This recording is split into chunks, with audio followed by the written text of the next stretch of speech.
जय तिरंगा मेरे प्यारे दोस्तों राइट बंधु। ईश्वर द्वारा बनाई गई इस रिश्ते में अनेक जीव जंतुओं ने इस संसार में जन्म लिया, जिसमें पशु पक्षियों को मानव की तुलना में कुछ विशिष्ट प्राकृतिक गुण प्राप्त हुए हैं। पक्षियों को मुक्त आकाश में विचरण करते हुए मनुष्य यही सोचा करता होगा कि काश वह भी उनकी तरह उड़ पाता। आकाश से ऊंची उड़ान भरने की इसी आकांक्षा ने विल्बर राइट एवं ओरविल राइट नामक राइट बंधुओं को हवाई जहाज की खोज की प्रेरणा दी होगी और उन्होंने इसी से प्रेरित होकर आकाश में उड़ने वाले हवाई जहाज का आविष्कार कर डाला। अमेरिका निवासी विल्बर राइट और ओरविल राइट दोनों ही सगे भाई थे। विल्बर का जन्म 16 अप्रैल 1867 को इंडियाना में, जबकि ओरविल राइट का जन्म डेटन ओहियो में 19 अगस्त 1871 में हुआ था। उनके पिता मिल्टन राइट चर्च में काम करते थे, जो 1878 में पादरी भी बने। उनकी मां भी चर्च संबंधी कामों में पिता का हाथ बटाया करती थी। बचपन से राइट बंधुओं की रुचि कुछ ऐसे मशीन संबंधी कामों में लगी रहती थी जो ऊंचाइयों तक जा सके। एक बार उपहार में उन्हें खिलौने के रूप में हेलीकॉप्टर मिला था। बस फिर क्या था, दोनों भाइयों ने इस तरह हेलीकॉप्टर बना डाले जो कार्क, बांस और कागज के द्वारा बने थे। दोनों भाई स्वभाव से एक दूसरे के विपरीत थे। विल्बर एकांतता प्रिय मितभाषी थे तो ओरविल बातूनी सामाजिक थे। ओरविल को पैसा कमाने का काफ़ी शौक था। उन्होंने तो गर्मी की छुट्टियों में छापे खाने में काम करते हुए न केवल हाई स्कूल परीक्षा पूरी की, बल्कि टाइप सेंटर बनने के साथ साथ समाचार पत्र का भी प्रकाशन किया। विल्बर मां की बीमारी की वजह से हाई स्कूल की पढ़ाई पूरी नहीं कर पाए थे। उनके पिता उन्हें चर्च संबंधी कामों में लगाना चाहते थे, जबकि दोनों भाइयों की रुचि उसमें नहीं थी। चर्च जाना छोड़कर दोनों साथ रहते, साथ खेलते और एक जैसा सोचते तथा कार्य में लगे रहते थे। मां की मृत्यु के बाद दोनों ने छापा खाना खोलकर साहित्य संबंधी प्रकाशन आरंभ कर दिया। साथ ही साइकिल बेचने, किराया देने, मरम्मत करने की दुकानें खोल रखी थी। उन्हें ने तो किसी प्रकार का व्यसन था और न ही लड़कियों के साथ घूमने का शौक था। इसी बीच उन्हें ज्ञात हुआ कि 9 अगस्त 1896 को जर्मनी के ऑटो लिलिएंथाल नामक यांत्रिक इंजीनियर द्वारा बनाए गए हैंग ग्लाइडर के माध्यम से आकाशीय उड़ान में उनकी मृत्यु हो गई। बस फिर क्या था, राइट बंधुओं ने एक ऐसा हवाई जहाज बनाने का प्रयास शुरू कर दिया जो कि हवा से भरी हो, इसमें इंजन प्रोपेलर लगे हो, वह आदमी सहित आकाश में उड़ सके। उन्होंने पहले ग्लाइडर बनाया और उसका परीक्षण करने के लिए पहाड़ी स्थान पर चल दिए, जो 12 सेकंड तक हवा में रहने के बाद पृथ्वी पर आ गिरा। सन 1900 में उन्होंने 2 तख्ते वाला वायुयान बनाया, जिसको शक्ति देने वाला पेट्रोल इंजन भी लगाया था। एक भाई निचले हिस्सों में बैठकर नियंत्रण का प्रयास करता था।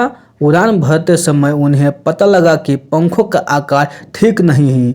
उन्हें विंड टनेल का सिद्धांत भी समझ में आ गया था। अनेक असफलताओं के बाद राइट ब्रदर ने फ्लायर जहाज बनाया, जिसके पंखों का आकार 400 वर्ग फीट था और उसके संतुलन के लिए मशीन बना रखी थी। 8 दिसंबर 1903 को पहली उड़ान भरी, जो कि असफल रही। फिर उसमें आवश्यक संशोधन कर जब इसे उड़ाया तो यह अपनी ताकत से 10 फीट ऊपर उठा और 12 सेकंड बाद नीचे आ गिरा। जहाज से उड़ने और उतरने के बीच 100 फीट की कुल उड़ान नापी गई। इस ऐतिहासिक उड़ान को देखने के लिए बुलाने पर भी सिर्फ 5 वयस्क, 2 बच्चों और एक कुत्ता था। पत्रकार आ रहे थे कि रास्ता भटक गए।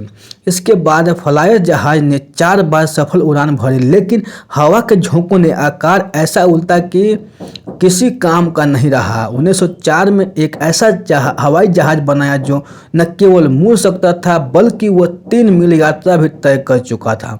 इसके बाद वह 85 किलोमीटर दूरी तक भी चला था। 1908 में परीक्षण के दौरान दुर्घटना का सामना करते हुए उन्होंने परीक्षण जारी रखा।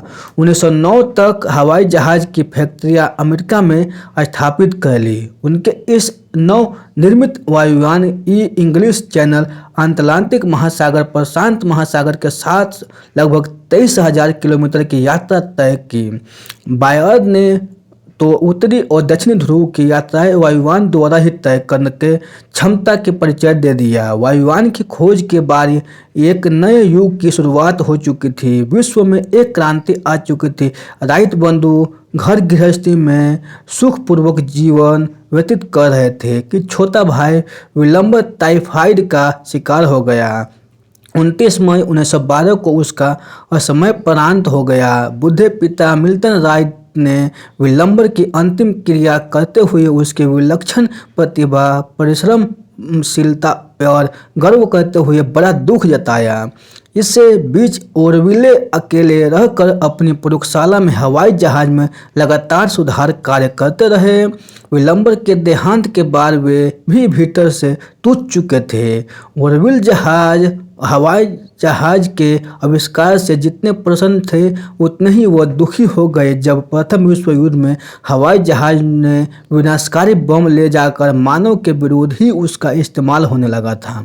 अंतिम समय तक कार्य करते हुए ओरविल को प्रयोगशाला में दिल का ऐसा दौरा पड़ा कि 23 जनवरी 1948 को उनके प्राण बेखैर उड़ गए। उनकी शव यात्रा पूरे सैनिकों सम्मान के साथ 4 जेट विमानों की गड़गड़ाहट के साथ निकाली गई। उनके द्वारा बनाए गए पहले फ्लायर जहाज को अमेरिका के स्मिथसोनियन संग्रहालय में आज भी देखा जा सकता है। राइट बंधुओं द्वारा वायुयान के अभूतपूर्व आविष्कार ने आज जहां दुनिया की मीलों दूरी जो चंद मिनटों में और सेकंडों में तय कर दिए है, वही सुख सुविधा प्रदान करने वाले अत्याधुनिक वायुयानों ने मानव के आकाश में उड़ने की लालसा को भी पूरा कर दिखाया है। लेकिन सर्वाधिक दुखद पहलू यह है कि मानव ने अत्यंत तेज गति वाले युद्धक विमानों को बनाकर अपने ही अस्तित्व के लिए खतरा उत्पन्न कर दिया है। जो भी हो, इन अमेरिका भाइयों राइट ब्रदर की कल्पनाशीलता एवं परिश्रम ने